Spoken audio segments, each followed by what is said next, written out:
AP report earlier that said the State Department is warning all U.S. citizens to consider leaving the country, and saying chartered planes would also be brought in to help private American citizens wanting to leave. What have you heard about that, about the potential urging of regular American citizens who are in Japan to get out? One of the suggestions that we're hearing, Megan, is this. The Japanese are very careful not to try to incite panic.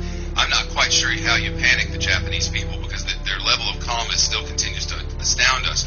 But to order all Americans out of the country might send a message that would be counterproductive for the Japanese government's intentions here.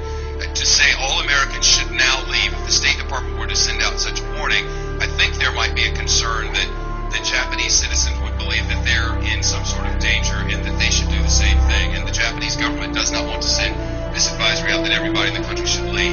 The advisory is American citizens, if you're there and you want to leave, we'll make things available, especially to State Department workers. If you want to leave, you may.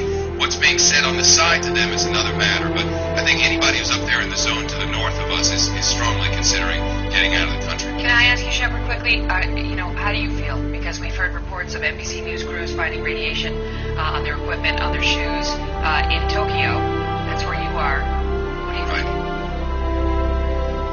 Well, I feel good about things, Megan. What we do is watch the wind very carefully. We know the winds are out of the west-southwest. That means if there were to be a worst-case scenario, which we're not anticipating, the experts tell us don't anticipate a worst-case scenario, it's not going to happen. But if it did happen, the winds are coming from the west-southwest. That said, some of our people are leaving here. We're getting out of here to what amounts to tomorrow, your time, and going to head back to the United States and continue to cover with this with some of our other correspondents. Look, people are concerned. You start talking about radiation levels going up and long-term damage and all that sort of thing. People have concerns about themselves, especially if you have family members at home. You got a wife and kids at home and mouths to feed and all the rest. So a lot of people are concerned. I think I can stay here forever. But we're getting... We don't want that. We want you back here, but you've been doing